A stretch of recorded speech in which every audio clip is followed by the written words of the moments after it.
This is Dr. Eric Potter from Sanctuary Functional Medicine in Franklin, Tennessee, where we help people live healthier, more abundant lives. I've been doing a series on long hauler COVID, and even over the past year and a half, a number of other articles, videos, blog posts concerning COVID-19, the four-letter word that none of us want to think about.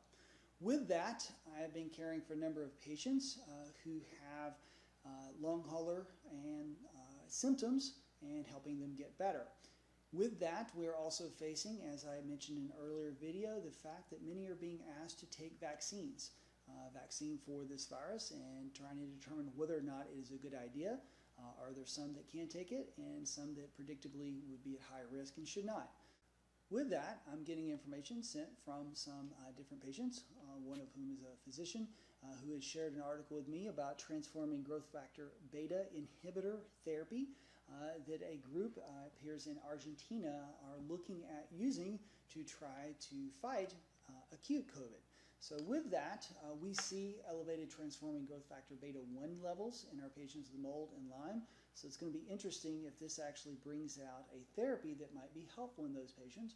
Although we do have transforming growth factor beta 1 modulating therapies, quercetin, depending on how you pronounce it, curcumin, and resveratrol, therapies that we use daily in our practice. But in this, they're looking at a pharmaceutical, and it appears to be called OT-101. It is a transforming growth factor beta antisense for the treatment of patients with mild to severe COVID-19 infection.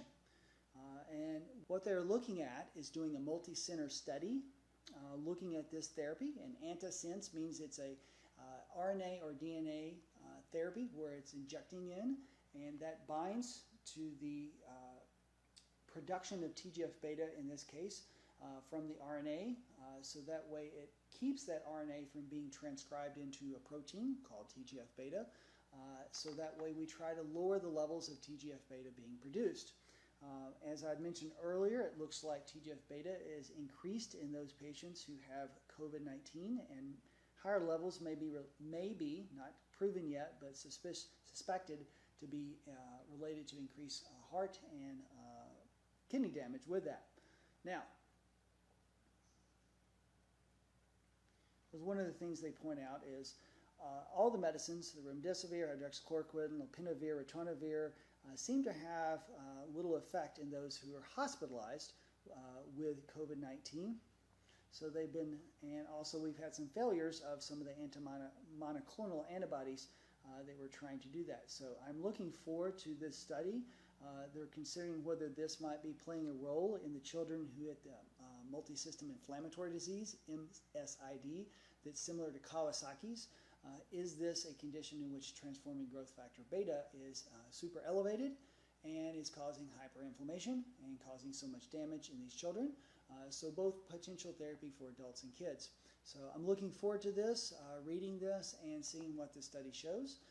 With that, though, we are applying some therapies already to our patients who have had acute COVID in attempts to prevent long hauler from developing, and in those who already have had long hauler syndrome and are coming into us, whether it's dealing with fatigue, chest pain, trouble breathing, postural orthostatic tachycardia syndrome, whether it's brain fog, whether it's they've had some insomnia-related issues, change in mood, trying to help them detox, because as I mentioned earlier, this seems to be a biotoxin illness in which a chemical made by an organism in nature, in this case a virus, is triggering an ongoing chronic inflammatory response syndrome, similar to what we see in our mold and Lyme patients. So with that, I look forward to sharing more of this information with you as I learn about it, and talking to you again soon. Have a good day.